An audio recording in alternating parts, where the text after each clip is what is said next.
saya, kenapa Tuhan perlu turun ke dunia untuk menebus?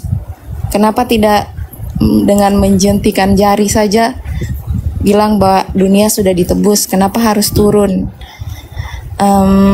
Jadi dia bilangnya karena yang bisa menebus manusia itu cuman manusia, tapi yang tidak berdosa, yang tidak bercela. Jadi yang jadi pertanyaan saya lagi, kenapa pengorbanan Tuhan Yesus di Golgota itu sudah menjadi media atau alatnya kita bahwa kita sudah ditebus, padahal yang menyalibkan Tuhan Yesus adalah manusia juga. Tuhan Yesus disalibkan di dunia, tapi kenapa berefeknya ke surga begitu? Oke, aku aja yang jawab ini ya. Oke. Monggo, silakan. Gini. Jadi gini, Stefani ya. Di dalam Ibrani 9 ayat 22 kan dikatakan bahwa tanpa penumpahan darah itu tidak ada pengampunan dosa. Jadi konsepnya begini. Kenapa Tuhan itu melakukan penebusan? Kenapa dia tidak mengampuni begitu saja? Itu ada beberapa hal yang harus kita tahu. Yang pertama, Tuhan itu setia pada hukumnya. Jadi ketika dia bilang, kalau kamu berdosa, kamu pasti akan mati dalam dosamu. Makanya Yesus di dalam Yohanes 8 ayat 24, dia berkata bahwa kalau kamu tidak percaya bahwa akulah dia, kamu akan mati dalam dosamu. Itu kata Yesus. Nah, artinya sejak mulanya ketika orang itu akan berdosa, Tuhan udah bilang kalau kamu berdosa kamu pasti mati. Nah, kenapa sih manusia ini mati? Karena manusia ini memiliki roh, yang roh itu dimana immortal, itu tidak bisa mati. Nah, itulah yang mau Kristus tebus. Penebusan dosa itu adalah mengambil kita dari dosa. Jadi bukan dosa kita yang diambil, tapi kita yang diambil dari kematian. Seperti orang terjebak di dalam lumpur hidup. Lumpur hidupnya tetap ada, tapi kita ditarik dari lumpur hidup itu. Nah, Tuhan Yesus itu menarik kita dari kutuk dosa yang adalah kematian. Nah, jadi kalau dikatakan kenapa Yesus itu harus datang ke dunia, Tuhan itu datang ke dunia menjadi manusia, karena tadi hanya manusia yang memiliki darah dan memiliki roh. Maka efek penebusan itu adalah kepada roh. Tetapi pengampunannya dengan apa? Dengan darah. Makanya malaikat nggak bisa diampuni karena malaikat itu nggak punya darah. Karena menurut peraturan Taurat, pengampunan itu hanya dengan penumpahan darah, oleh darah penyucian itu. Nah, lalu kenapa efeknya ke surga? Gini, surga itu merupakan suatu tempat di mana keadaannya tanpa dosa, yaitu langit dan bumi yang baru kelak. Nah, maka kita yang tidak berdosa ini, yang tadinya berdosa ditebus oleh Kristus, kita akan mengalami surga. Karena roh kita itu nggak bisa mati, maka roh kita ini akan mengalami hal-hal yang baik. Kita tidak akan mati dalam kesengsaraan, yaitu surga. Karena kita tidak lagi dihukum karena dosa. Jadi surga itu bukan tujuan, tapi itu akibat dari apa? Keselamatan. Tuhan itu mau mengembalikan keadaan manusia yang telah berdosa menjadi keadaan seperti semula sejak Adam dan Hawa belum jatuh ke dalam dosa, yaitu tanpa dosa dan tujuan yang kekal. Maka Yesus berkata dalam Yohanes 3 ayat 16 bahwa yang percaya kepada Dia tidak binasa melainkan beroleh hidup yang kekal. Jadi kenapa Tuhan itu harus menjadi manusia? Karena Dia setia pada hukumnya, bahwa harus ada kematian untuk melunasi hutang kematian. Nah, lalu kenapa efeknya itu menjadi surga? Karena kita sudah diberi keselamatan, maka kita manusia yang punya roh ini ketika daging kita mengalami kematian dan roh kita itu kekal, maka roh kita akibat penebusan tadi, akibat dosanya sudah dilunasi, maka kita akan mengalami ketidakmatian, yaitu kondisi surga, yaitu hidup yang kekal. Begitu. Jadi tali pengikatnya itu adalah karena kita itu diciptakan menurut gambar dan rupa Allah yang diberikan roh oleh Allah. Karena roh itu nggak bisa mati. Gitu ya. Thank you Bro Eli atas jawabannya. Silakan Kak Stefani, masih ada yang mau ditanggapi atau gimana? Silakan. Apa maksudnya? Kenapa bisa disebut pengampunan padahal yang menyalibkan waktu itu manusia juga? Maksudnya kenapa bisa jadi diputuskan atau dipercayai bahwa itu sebuah penebusan, padahal yang menyalibkan manusia juga. Ya, penyaliban dilakukan manusia, tetapi kan juga di dalam rencana Allah. Bahwa Tuhan itu memang merencanakan di dalam penumpahan darah itu ada pengampunan dosa. Sama seperti domba yang disembelih di atas darahnya yang dipercikkan di atas tutuk pendamaian. Maka darahnya itu berkuasa untuk apa? Untuk mengampuni dosa. Meskipun manusia yang menyalibkan Yesus itu menjadi pengampunan, Tuhan mengizinkan hal itu terjadi agar dibalik motivasi orang Yahudi dan orang Romawi yang jahat untuk menyalibkan Kristus, itu Tuhan itu memberikan kasih karunia-Nya Dia. Jadi bukan dalam artian Tuhan memaksa orang Yahudi dan orang Romawi untuk menyalibkan Yesus. Bukan begitu. Kan makanya Yesus bilang begini, ya Bapa, ampunilah mereka sebab mereka tidak tahu apa yang mereka perbuat. Yesus kan bilang begitu. Nah, dari sana Tuhan memberi pengampunan. Kenapa penyaliban itu disebut pengampunan dosa? Ibrani 9 ayat 22 tadi. Orang Israel pun sebelum kedatangan Yesus itu meminta pengampunan dosa melalui imam besar itu dengan kurban di atas tutuk pendamaian di dalam Devir di sebelah timurnya Bet Hamikdas. Maka Kristus pun melakukan itu. Gitu loh. Ya? Iya. Iya. Ada lagi yang mau kamu tanya? Berarti meskipun tidak disalibkan, apakah Tuhan akan mati waktu itu? Harus disalibkan, itu rencana Allah. Berarti memang harus disalibkan. 600 tahun sebelum kelahiran Kristus, dia sudah menubuatkan itu akan terjadi melalui perantaraan Nabi Yesaya. Jadi itu harus terjadi, nggak boleh nggak terjadi. Kita itu untuk sesuatu yang historis itu nggak bisa berandai-andai. Coba nih kalau saya andaikan, misalnya Stefani seandainya kamu nggak dilahirkan, apa yang mau kamu bilang? Kamu nggak bisa bilang apa-apa. Ya kamu nggak dilahirkan kok, gitu loh. Oke? Oke. Oke, gitu ya. Oke.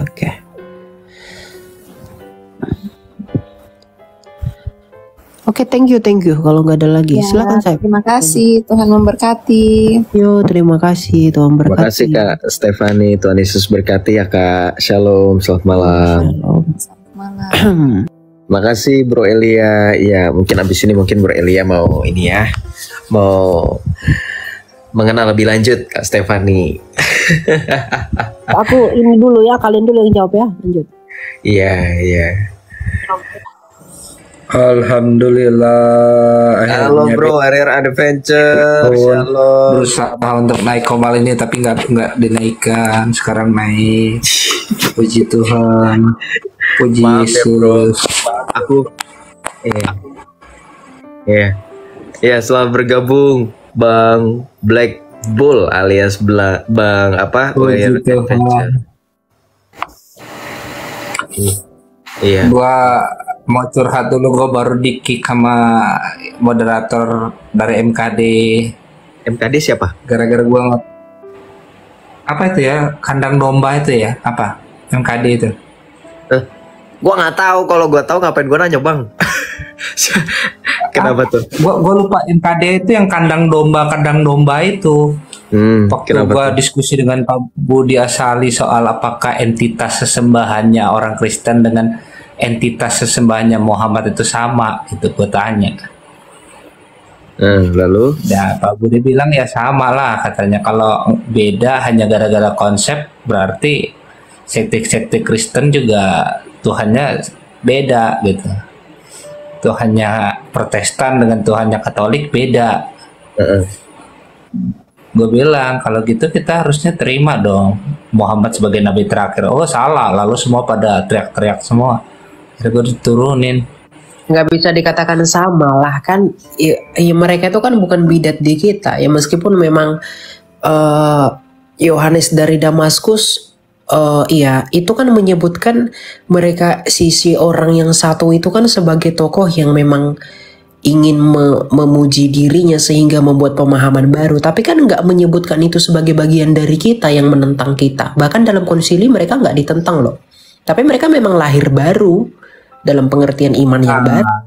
Kan itu gitu. tadi yang dibawa, bahkan nama lu juga tadi disinggung kan, kalau memang karena ajarannya berbeda, antara ajaran Kristen dengan ajaran Islam berbeda tentang ketuhanan, harusnya Protestan dengan Katolik juga Tuhannya berbeda karena adanya perbedaan itu. Ya gue bilang nggak bisa lah, sesembahannya sama, Yesus melalui Yesus. Akar pemahamannya itulah gini loh, kita perlu memahami latar belakang kenapa imannya itu bisa lahir gitu. Kan iman kekristenan kan berawal dari ya karena Katolik itu yang tertua ya dari sana. Tapi ya mungkin ada yang yang berbeda paham dengan Katolik, ada pada hal-hal tertentu kemudian pisah. Tapi kan pemahaman primernya tetap sama gitu loh. Artinya lahirnya itu dilatar belakangi oleh motivasi yang sama, bukan yang berbeda. Kalau yang ono kan emang udah beda, nggak pernah bersinggungan dengan kita. Jadi ngapain disama-samain gitu loh. Iya. Ya, jadi gue bawa narasi, dia kan pakai analogi orang katarak ya. Jadi orangnya hanya katarak aja, jadi buat dia cara berbeda. Nah, kalau orang yang sudah katarak, pasti dia menuju kepada satu pribadi itu juga pasti salah, keliru. Tapi itu pun nggak bisa mereka terima. Gitu. Bahkan di dalam kekristenan sendiri kayak Arminian dengan Calvinis, bisa saja masalah free will itu membuat sesembahannya berbeda. Gue bilang kan Yesusnya sama, Tritunggalnya sama. Oh enggak, free will-nya itu. Nah ini kan urusan minor lagi yang diangkat. Kalau soal ketuhanan itu kan nggak minor, antara Muhammad dengan Kristen itu jelas berbeda. Aku tidak menyembah apa yang kamu sembah. Muhammad bilang begitu. Kalau Muhammad saja bilang aku tidak menyembah apa yang kamu sembah, masa kita mengatakan bahwa sesembahan kita sama dengan sesembahan Muhammad? Di surat Al-Kafirun itu. Jadi lutu. Harusnya dia identifikasi dulu persamaannya apa dari karakteristik, sifat-sifat, bukan hanya sekedar konsekuensi yang disebutkan tadi gitu.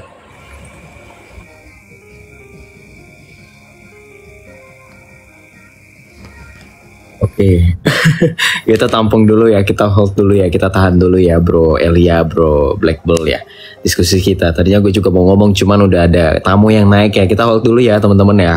Kita tampung dulu, kita tahan dulu ya. Shalom, selamat malam Kak Dewi, sudah bisa kah? Selamat malam. Ah iya, selamat malam, silakan Kak. Saya itu kemarin ya, berapa hari kemarin Kak Joseph itu kan live itu bahas tentang roh.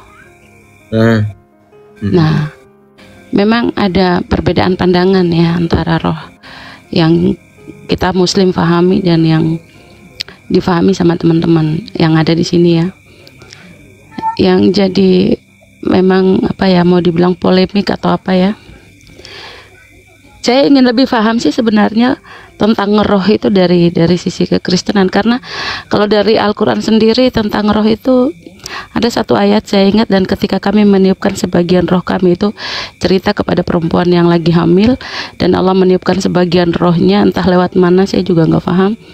Nah di sini dari Kak Elia sendiri ya, roh, jiwa dan nafas. Ketika kita bicara tentang roh, ini kita bicara kembali pada permulaan kejadian manusia, artinya ketika bayi kita masih di dalam rahim seorang ibu. Kapan roh itu ada, jiwa itu ada, dan bagaimana dengan nafas? Kapan nafas itu ada di dalam hidup kita? Apakah di dalam perut kita sudah bernafas, atau sesudah kita lahir baru kita bernafas? Tapi lebih ke roh dan jiwa ini menurut Kak Elia atau siapa aja ya. Tapi saya lebih suka tanya ke Kak Elia sih ya. Kak Joseph nanti aja. Monggo. Silakan gak apa-apa, mumpung ada Elia. Soalnya mumpung ada orangnya di sini. The real pesona Elia enggak sih Kak? Iya, Kak Elia itu penuh pesona. Aduh kayak ganteng gak sih Kak Dewi, kayak ganteng banget gitu kan kayak. Iya, kayak ganteng-ganteng serigala gitu. Horor. Iya. Ganteng sih Elia ini, keren. Galau cok.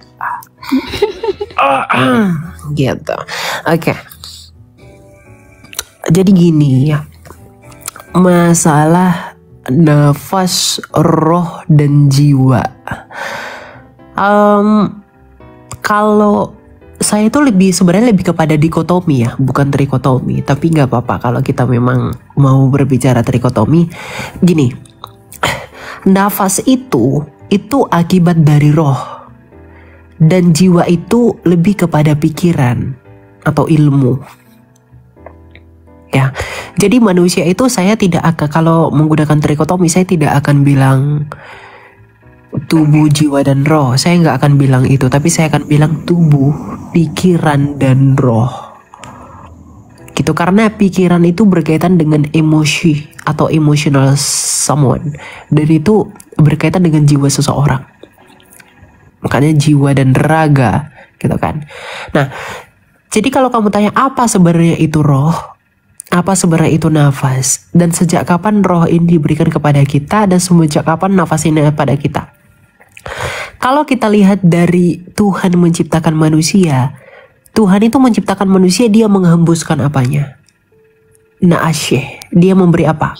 Menghembuskan nafas hidup. Dia menghembuskan Hidung Adam. nafasnya. Betul, dia menghembuskan nafasnya, maka manusia itu hidup. Artinya apa? Rohnya Allah itu menghidupi. Maka dikatakan dalam Ayub 33 ayat 4, nafas Allah membuat aku hidup. Makanya nafas Allah itu memberikan roh bagi kita, mengaruniakan roh bagi kita. Nah, roh yang ada di dalam kita itu mewarisi atribut Allah, yaitu bernafas. Jadi nafas itu lebih kepada prinsip yang menghidupi kita. Jadi sejak kapan roh itu ada dan sejak kapan nafas itu ada, itu bersamaan. Kalau nafas itu dipahami seperti keluar udara dari hidung saya, itu bukan begitu. Tapi nafas itu dimaknai sebagai hidup kita. Bukankah Daud yang bermazmur, dari sejak kandungan aku dikandung dalam kesalahan ibuku, bahkan dikatakan kita sudah dikenal oleh Allah dan dia yang membentuk kita sejak dalam kandungan. Kalau dia yang membentuk kita sejak dalam kandungan dan kita dilahirkan dalam keadaan yang hidup, artinya sejak mulanya dia sudah mengaruniakan itu. Karunianya atas apa? Atas kehendaknya. Gitu loh. Jadi kapan roh itu ada, di situ nafas itu ada. Karena masalah nafas itu, nefesh itu dipahami sebagai udara yang keluar balik, bukan begitu. Jadi nafas itu lebih kepada hidup. Jadi nafas dan roh itu nggak bisa dibedakan. Kenapa? Di satu sisi manusia ini diciptakan menurut gambar dan rupa Allah. Di satu sisi manusia itu hidup oleh karena nafasnya Allah, di mana manusia itu memiliki roh. Karena roh itu adalah prinsip hidupnya Bapa, maka manusia pun hidup oleh karena roh. Maka manusia otomatis tidak bernapas kalau rohnya tidak lagi di dalam daging. Makanya nafas dan roh itu nggak bisa dibeda. Tuh. Artinya kalau kita di Islam ya, biasanya ada pernyataan seperti ini.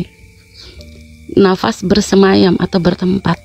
Berarti di sini roh dan nafas ini bertempat atau bersemayam itu di dalam darah dan daging manusia gitu, Kak Elia. Iya.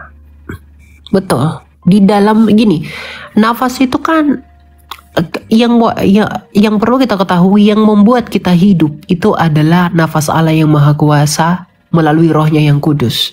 Maka manusia pun memiliki roh. Bukan roh Allah yang diberikan pada kita, jangan salah pengertian, tapi nafasnya yang menghidupi kita. Nah, masalah di dalam tubuh kita secara ragawi, kemudian secara badaniah itu memiliki hal bagaimana, tapi itu melekat di dalam satu pribadinya kita. Makanya sampai sekarang ilmu pengetahuan itu tidak bisa menjelaskan mengenai kesadaran. Bahkan ilmu psikologi sekalipun yang paling tinggi itu nggak bisa menjelaskan kemana roh orang setelah meninggal. Di satu sisi mereka mengakui eksistensi roh. Jadi kalau memang itu tercampur di dalam daging, maka apa yang terasa pada daging akan terasa pada roh. Tapi ketika daging mengalami kematian, roh itu tidak mati, tetap punya eksistensi. Gitu. Jadi ketika gini Kak Elia, dalam penjelasan Kak Elia ini, artinya yang merasakan sakit itu bukan daging tetapi roh nafas ini. Sebab kan ketika kita mati, kita bukan hanya kehilangan kesadaran, tapi juga semua rasa itu hilang. Kita sudah nggak, ya mati itu kan sudah kehilangan segalanya dalam rohania kita ya. Ya, ketika orang mati dia masih tetap punya ingatan dan memori di dalam roh. Kalau kami melihat di dalam perumpamaan orang kaya dan Lazarus, orang kaya itu meskipun di dalam roh sengsara di alam maut, dia masih punya memori mengenai saudara-saudaranya yang masih ada di bumi. Jadi pribadi kita yang mengalami kesakitan itu bukan unsur dari pribadi. Seperti hanya tubuh, hanya roh, hanya ini. Nah itu dikatakan dualismenya. Karena orang meninggal itu kan tubuhnya mati tapi rohnya bereksistensi. Rohnya tidak ikut mati. Itu membuktikan bahwa memang Tuhan itu kekal. Kenapa? Karena roh gak dapat mati. Gitu loh. Ini sebenarnya penjelasan paling sederhana untuk membuktikan bahwa Tuhan itu ada. Iya. Gitu. Jadi yang merasakan sakit ini apakah badan kita? Jadi ketika terpisah ya, gini Kak, ketika terpisah antara roh ini dengan badan kita, apakah roh ini masih merasakan sakit? Ya, atau dia sudah terlepas? Dia akan merasakan sakit. Dia akan merasakan sakit tergantung di mana dia berada. Kalau kita melihat pengajaran Yesus mengenai orang kaya dan Lazarus, orang kaya itu merasa kesakitan di dalam roh ketika dia berada di neraka, di Tartarus. Dagingnya membusuk, bodo amat dia mau dimakan ulat kayak dimakan keong kayak. Tapi rohnya menderita. Gitu loh. Itu tadi kembali yang saya katakan tadi, Dewi. Roh itu yang jadi prinsip hidupnya kita. Hidup kita di sana. Jadi apapun yang kita terjadi dalam hidup ini, kita kesakitan dalam daging misalnya, saya dicubit, saya kesakitan. Ya, kalau roh saya tidak ada, saya tidak bisa merasakan itu. Kalau roh saya tidak di dalam daging, artinya yang merasakan saya sakit, merasakan saya lemah dan lain-lain, itu karena keadaan roh yang adalah hidupnya saya di dalam saya. Kalau itu nggak ada, ya orang meninggal itu mau kamu kampak, mau kamu potong gimana pun dia nggak bakal ngerasa sakit. Tapi rohnya tetap bereksistensi. Gitu. Kalau misalkan saya katakan begini Kak Elia, sebab yang mengirimkan rasa sinyal, rasa sakit ke tubuh ini kan otak kita. Ya itu pikiran tadi. Pikiran. Nah itu yang nggak bisa dijelasin. Maksudnya itu yang bukankah berarti dijelasin oleh science tadi. Itu nggak bisa dijelasin. Maksudnya kalau di dalam roh kan otak kita udah gak ada lagi gitu. Tapi kesadaran itu ada. Dan itu gak bisa dijelasin. Itu misteri Allah. Jadi jangan seakan-akan manusia kan mati, otaknya udah gak ada, berarti dia jadi gak punya otak. Bukan begitu. Enggak itu maksud saya. Maksud saya itu ya, bukan kayak gitu. Yang mengirim sinyal rasa sakit dan bahagia dan sebagainya ini kan otak kita ke seluruh tubuh. Ya, tetapi kan saya memahaminya di dalam tubuh. Tapi kan di dalam tubuh. Cuma yang menjadi pusat atau basis ini kan otak kita. Iya betul. Iya semuanya di dalam tubuh. Dan ketika orang itu meninggal, dia tetap merasakan rasa sakit di dalam roh. Bukan berarti roh itu dicubit-cubit dia merasa sakit, bukan. Tapi dia akan merasakan kesakitan kalau memang dia tidak berkenan bagi Tuhan. Dia akan merasakan sakitnya ya di dalam kesakitan roh. Dan kita nggak tahu itu kesakitan yang seperti apa. Gitu loh. Ya kita belum pernah ada yang mati ya. Iya belum pernah, kecuali Kak Dewi udah pernah, boleh monggo cerita. Kalau kita belum pernah. Ya sama, saya juga belum pernah. Seperti itu ya. Soalnya Saya sering bilang sama Kak Joseph, konsep roh di dalam Islam itu, jiwa, roh, dan nafas ini kan terpisah. Kalau kita belajar dari segi yang lain ya, dari keluar dari Al-Quran itu sendiri, ini terpisah Kak Elia. Makanya saya sedikit berpikir ya, siapa sih yang bisa jawab pertanyaan saya seperti ini? Karena beberapa orang saya tanyai masih dengan jawaban yang sama tentang jiwa, nafas, dan roh itu. Kemarin Kak Joseph sempat diajukan pertanyaan itu, makanya kebetulan ada Kak Elia saya tanyakan ini. Tapi di dalam iman kami, sejatinya itu tidak pernah terpisah. Kenapa? Karena penciptaan manusia pertama, Adam dan Hawa, itu satu di dalam satu pribadinya Adam. Yang merusak itu adalah dosa. Dosalah yang membuat tubuh ini mengalami kematian dan pembusukan, serta roh menderita di dalam kesengsaraan. Dosalah yang mengakibatkan itu. Tanpa dosa, tubuh itu kekal. Makanya Yesus datang ke dunia ini nanti pada hari kebangkitan. Dia akan membangkitkan orang percaya dan orang yang tidak percaya, dan mengubahkan tubuh mereka menjadi seperti tubuhnya Dia yang mulia, menjadi tubuh yang kekal untuk orang percaya. Itu visinya Kristus. Dan dipersatukan dengan rohnya mereka. Karena memang sejak semula begitu diciptakan. Di dalam gambaran Allah, yaitu manusia pertama, dihidupi oleh nafasnya, itu tidak pernah terpisah. Dosalah yang memisahkan itu. Sama seperti di Firdaus, di Taman Eden. Ketika manusia belum jatuh ke dalam dosa, Tuhan bebas datang ke sana. Manusia berkomunikasi dengan Allah. Tetapi dengan adanya dosa, manusia jadi apa? Diusir dari sana. Relasi itu rusak. Relasi kita kepada Allah yang adalah roh ya dengan roh. Makanya para rasul bilang hiduplah menurut roh. Karena Allah itu roh. Dan roh itu penurut. Kenapa penurut? Karena sumber roh yang ada di dalam kita adalah Bapa. Kalau mengikuti daging itu dosa. Kenapa? Dirusak karena dosa. Lemah namanya. Nah gini kali ya, apakah roh kita itu sama dengan roh yang ada di dalam diri Yesus? Roh apa? Rohnya Yesus ya roh Allah lah. Iya, maksudnya saya tanya, kita kan juga percikan dari rohnya Allah. Apakah ini sama? Karena pertanyaan ini sering ditanyakan sama teman-teman saya Muslim ya, tapi saya nggak pernah mau tanya. Kebetulan kita bahas terus, saya tanyakan aja sekalian. Apakah sama roh kita dengan roh yang ada di dalam diri Yesus sebagai firman? Yesus itu gini, Yesus itu kan firman Allah, dia bukan rohnya Allah. Allah adalah roh, itu hakikatnya sebagai roh yang merujuk kepada transendensitasnya dia. Tetapi roh Allah itu bukan firman Allah. Jadi Yesus adalah firman Allah, hakikatnya roh. Itu betul. Itu berbeda dengan kita yang dihidupi oleh roh Allah. Itu beda, tidak sama.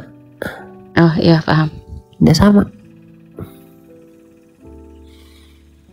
Gitu ya. Terus tentang ini Kak Elia, apa tadi, penebusan. Kita itu ditebusnya di dunia atau nanti setelah hari kebangkitan atau hari penghakiman? Penebusan sudah selesai di 2000 tahun lalu. Yesus kan bilang tetelestai, sudah selesai. Surat hutang dosa kita itu, para rasul bilang surat kita ada apa? Hutang dosa kita itu sudah selesai dengan memakukannya pada kayu salib. Jadi penebusan itu sudah selesai. Penyelamatan itu sudah efektif sepenuhnya terjadi. Tergantung respon kita kepada dia. Makanya Yesus bilang, berbahagialah yang tidak melihat namun percaya.